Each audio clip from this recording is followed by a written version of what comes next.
Good evening, everyone. My name is Vernisha Jones, and I am the president of the West Garfield Park Youth Council. And we believe that we are the solution to the issues in our community. Our theme is nothing with us, nothing without us, with nothing with us without us. Sorry, guys.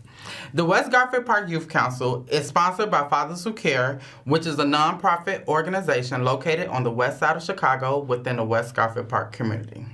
Again, everyone, my name is Vernisha Jones, and I am the president of the West Garfield Park Youth Council. The West Garfield Park Youth Council is comprised of 15 youth from our community whose focus and concern is the violence and the youth leadership and violence within the community to reduce senseless violence and illegal substance use. We invite people from all over, especially our young people, to come in and see what we are all about. Our show will be scheduled every Thursday at 7 p.m. Again, that is every Thursday at 7 p.m. You can also watch our show at www.cantv.org/live. Again, that is www.cantv.org/live. Well, everyone, I would like to introduce my guest this evening, Mr. President David A. Sanders. He's the president of Malcolm X College. Thank you so much for, spreading your schedule to come be a guest on my show tonight. Thank you, Vernisha. Happy to be here. Thank you so much. Thank you. Again, everyone, I'm Vernisha Jones, and I am the president of the West Garfield Park Youth Council, and you are now watching a live interactive call-in program brought to you by CAN TV 21. During the next 25 minutes, we're going to be discussing how to educate, engage, and empower our future leaders on the west side of Chicago. Okay, I have a few questions for you, okay? No problem. So can you tell our audience, who are you and what is your purpose for existing? Well, I consider myself to be a servant. I was born in Aurora, Illinois, and raised in the church, had... Me too. A single mother for the most part, and I get to see my dad, every other week, but it was my mom who was the principal parent, took care of us, had an amazing mother. She's still here, so she's That's still amazing. That's a blessing. Who, sacrificed for us, taught us, right from wrong, and really, while it wasn't, a rich life, it was rich in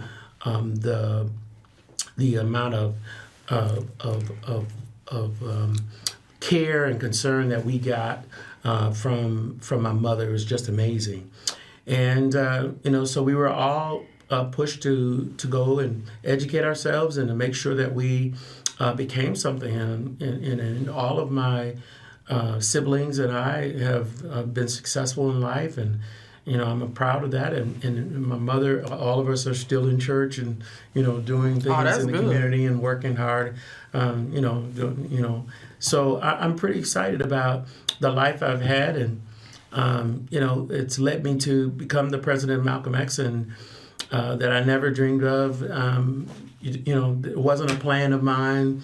I've actually had 4 different careers. I was going to say, so what did you want to be as a kid growing up? I wanted to fly airplanes. Really? Yeah. Really? I wanted to fly airplanes. I'd have dreams of flying and all kinds of stuff, but I don't know. I never did it. And then when I got to high school, I was really good with numbers, Okay. And went to Northern, but, I was gifted in school because I never had to open a book in order to get an A. Really? When I was in high just school. had it. Yeah, but I tried to take those traits to Northern Illinois University, and that didn't work. It didn't work. So so I became a non-traditional student, but later on, as I kept rising, because my education was so great, when I was in high school, that, I knew as much as people who graduated from college.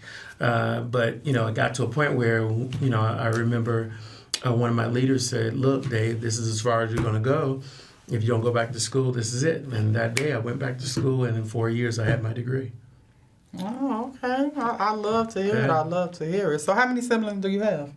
I've got 3 siblings. I got a sister and 2 brothers. And they're just wonderful. And, one of my siblings lives in Omaha, Nebraska, and then the other 2 are up here with us.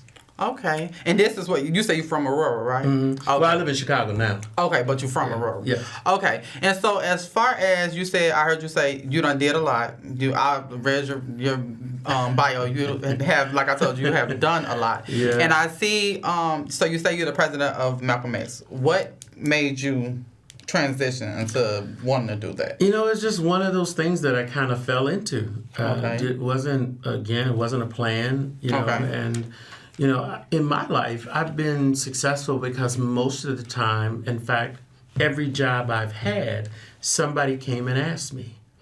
So, I started in corrections and somebody came and asked, hey, you should work here, So I started working there. And while I was working there, the state of Illinois, you don't make a whole lot of money. So I was working there, and I also was working part-time at Fox Valley Mall, which was owned by GMB Realty. And then I got a call from them and say, hey, we got an opportunity for you. You should go and work at Oak Brook. And I was like, okay. And so, just keep moving up. So I went over there, became assistant director, and did some great things there. And they were like, hey, we got another job for you. You got a choice, And I picked Orland Square, so I became the director there. We did some good work there, and then they came back to me and said, hey, we want you to come out to Fox Valley. So I went there, and that's when I was told, hey, this is it, Dave. If you don't go back, you gotta, this is it. So I did. I went back I went to DePaul and graduated in 4 years. And when I got done, they were like, hey, you got to do something better. So I went and worked for General Growth Properties, and I was the corporate security manager over all 132 properties in 32 states. And I had to travel all the time. And then we had 9/11 hit, and it had a tremendous impact. And so that job went away, and started running my father's electrical company. And I had people that was like, hey, what are you doing over here? We know you. We want you to work with us. And so I was working at Marshall Fields part-time, because in the wintertime, you don't make a lot of money doing electrical work. Mm-hmm. And they were like, hey, Dave, what are you doing over here? They knew me from Fox Valley, and, managing. They were like, hey, we want you to work for us. And at the same time, a couple of guys came in from Charter One Bank, and they were like, have you ever thought about working in banking? And first, that was the first guy, and I was like, yeah. He said, well, why don't you put your application in? I was like, oh, okay. And then the next guy comes in 2 weeks later and says, have you ever thought about working in banking?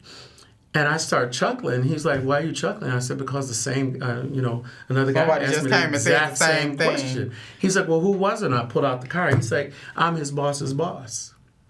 And I was like, he's like, so what's going on? I said, well, I don't know, I didn't put an application in, but I didn't hear anything. So he said, don't worry about it. They had me in an interview, and on the same day, I got 2 offers. One from Target Corporation, which was, they owned at that time Marshall Fields, and then one from Charter One Bank. And so I went to work for Charter One Bank, became the number 1 banker in Chicago, went a trip to Cancun and all of that. And then again, 2008 hit, where we had this downturn. And, by this time I had moved on to National City, and then they got bought by PNC, and, there was a whole rigmarole there. And so, by 2010, I'm running my own company. And but people are not paying. I got age receivables of over 6 months and 6 figures. And I'm married. I got wife and kids. And I got a lot of responsibilities. But no money's coming in. So I'm like, hey, I got to do something. So I ended up finding a job at Kennedy King College as a auxiliaries director. And worked there for 3 months. They said in 3 months, I did what people do in 2 years. And so they were like, okay, you got to go down to the district office. And I really didn't want to go. They were like, hey, you're being voluntold. Mm-hmm. So I went there and was there, for about a year. And then they made me an offer and ended up working there.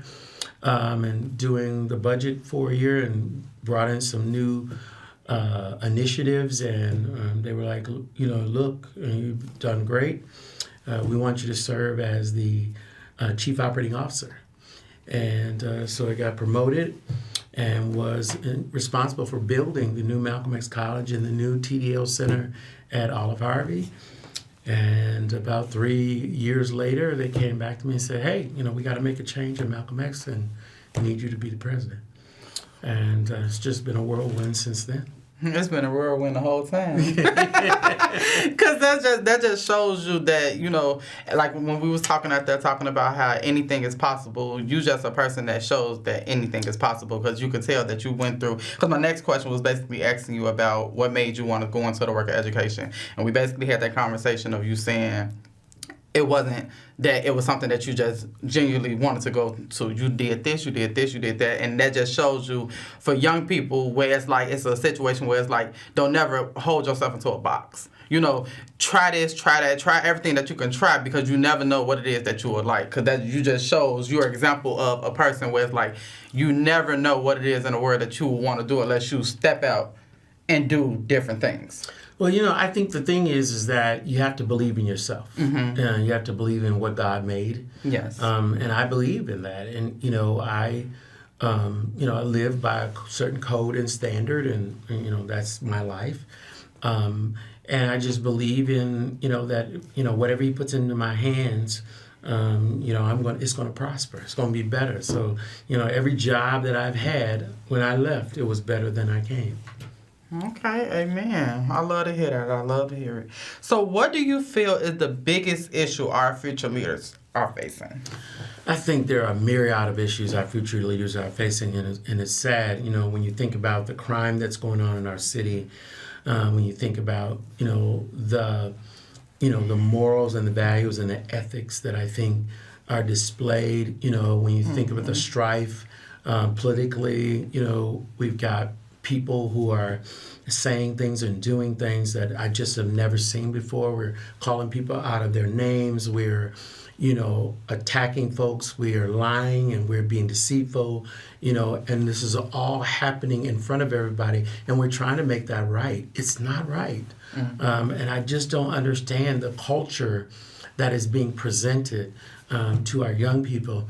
I think our young minds are incredible. They can do anything, and they're our future, and we should be cultivating them, and we should be giving them the best of society and not the worst of society, and really believing them. And I do. I believe that every single student that walks through our doors can learn. They can be great. We just got to find a way to activate that, to engage them and make them know that there's nothing you can't do. There's nothing impossible. Keep looking up. Don't look down. Don't look at somebody else and say, well, they couldn't do it, so if they couldn't do it, I can't do it. That's not your example. Your example is before you, because you were made with hands that have miracles in them. So that means miracles are possible for you. Yes. So you can do anything. There's nothing you can't do. And I think we just have to continue to drive that narrative and continue to hold on to people. I know it's difficult and it's hard when people are seeing all this negative stuff, and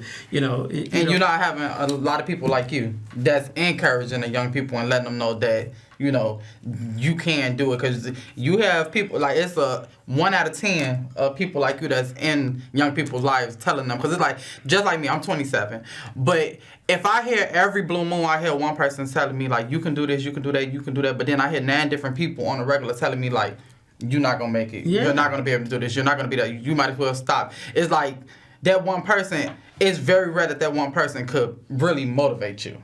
And we have to change that. We have to. And, so we've done that, at Malcolm X. We've had our highest enrollment that we've had in over 20 years. That's great. And a lot of the students are coming because they believe that we're going to help them get across the finish line. We're going to help them achieve their academic endeavors. And that's what I'm there for. And so I talk to my team, to my faculty and my staff, and I say, what if that was your child? What would you do, right? Yeah. If that child came in and, they're not receiving the kind of services that you think that they deserve, what would you do? You know, if they didn't receive what they were supposed to receive in the classroom, what would you do, right? Yeah. So it changes the whole paradigm because, you know, before, you know, a lot of times, you know, we receive the students and, you know, be concerned about the fact that they're not prepared, right? And, you know, why are they coming to us and they're not prepared to move forward? But when you think about it from, if that was my child, and, you know, I think most people love their children like I love mine. You do whatever it takes. You move whatever mountain is out the way. You fight for them. You know, you go in and say, hey, look, I'm going to be with you. And, you know, faculty member, I'm going to be with you in the classroom. I'm going to make sure they do their part. And, you know, you do whatever's possible to make it better for them. It's changed the way we look at, you know, our students coming in. We grab a hold to them. We hug them. We make sure they know we love them because you need that environment in order for them to be their best selves. Okay. And how long have you been the president of Malcolm X? 9 years. Nine great years.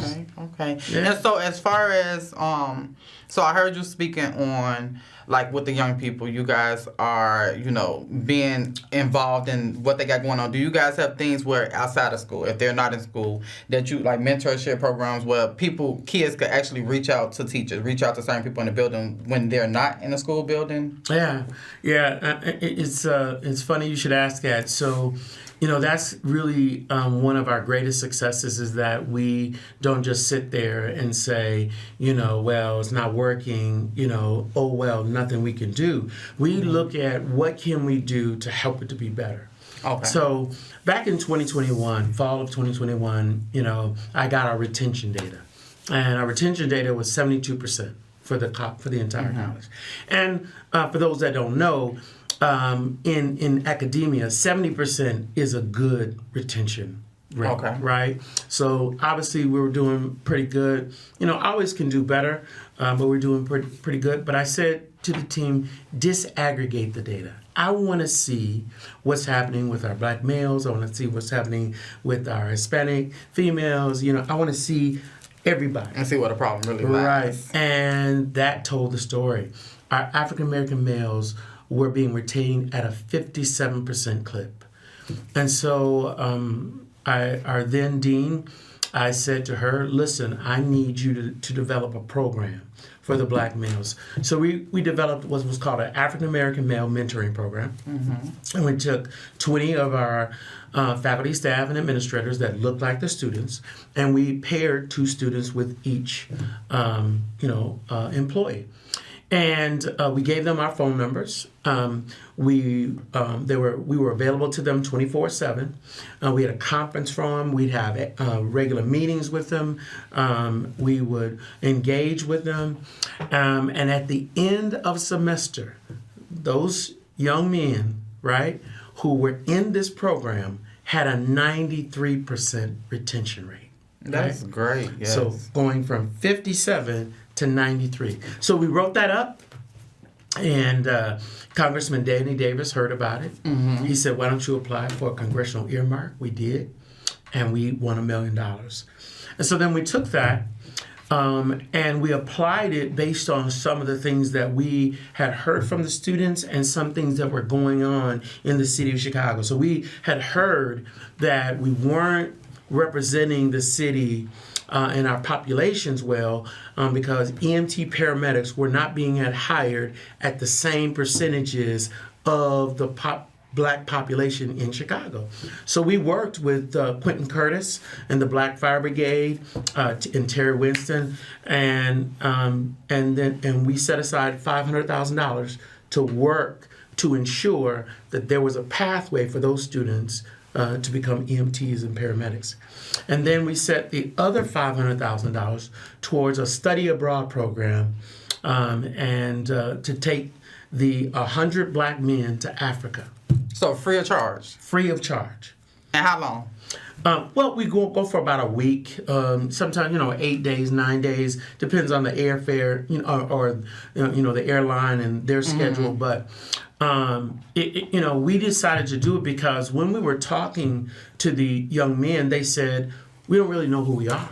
Yeah. They said every time we go somewhere, we walk down the street, I'm walking on this side of the tree, somebody sees me, and then they'll walk on the other side. They're telling me who I am. When I walk into an institution, they treat me differently than they treat this person over here. They're telling me who I am. We had a young boy who was in the classroom, and he said, young black young man, and he said the teacher, called on Johnny, but wouldn't call on him. And he started crying. He said, why does she believe Johnny has the answer, but she doesn't believe I have the answer? Why does she doesn't know me?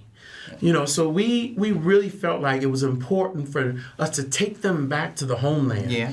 And so what we did is we gave every one of them 23andMe. So they went in and we did their DNA analysis, told us where they came from in the continent, and then we matched their tribe, right, with the visits that we were going to, and we took them back there so that they could experience where their roots were from. And it was just amazing, right?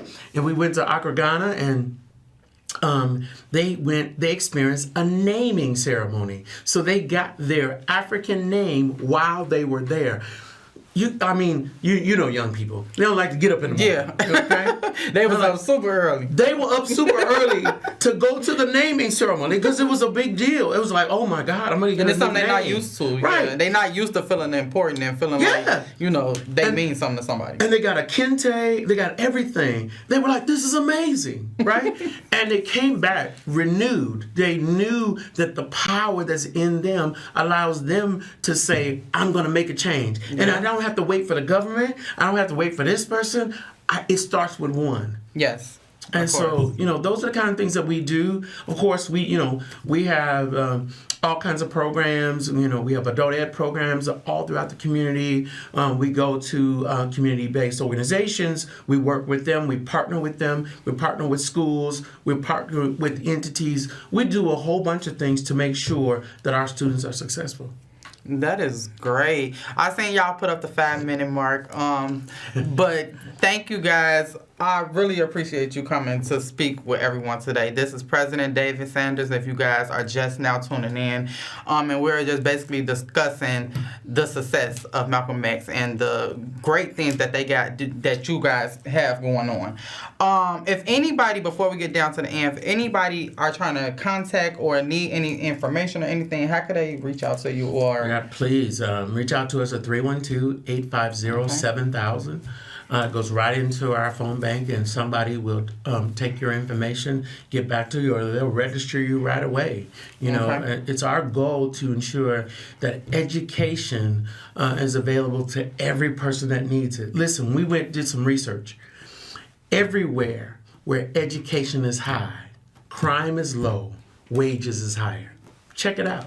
Really? Every single ward in the city of Chicago, except for one, where education is high, crime is low, wages are higher. Every single one. I'm going to look into that. All right? Except for one, Brighton Park. And it was because the residents of Brighton Park said, you ain't going to do no crime over here. We ain't lying. So, they have their own little thing. Yeah. But everywhere else, that's the formula. That's the sweet spot. So we know if we can educate you, we can change your life. Okay. Well, if it's anybody watching in need of any type of wisdom or something that you grew up on, a saying, because my saying that I grew up on was the sky's the limit. If it's something that, if somebody watching and it could, brighten their day, can you tell them something? Listen, don't count yourself out. Believe in you. That's my message. Believe in what God made. He made you, and you're good enough. You really are. Everybody needs to know that. Doesn't matter where you came from. Doesn't matter what school you went to. Doesn't matter who you came. What your orientation is, your background, your religion. None of that. You were made to be great. So don't stop looking down. Look up, and live. Okay. Well, thank you everyone for tuning in tonight and watching our show with our guest president, David A. Sanders. And I would just like to thank everybody and reach out back to us next week, the same time, the same station. And you can also contact us at 773-287-5821. Again, that number is 773-287-5821 to find out about any programs that we have going on. We also have a program which is a drop-in program where we have young people from the ages of 13 to 24 where you could come in, have someone to talk to if you need a computer to use, or just a safe space. So just with saying that, thank you guys for tuning in tonight, and same time next week. Bye.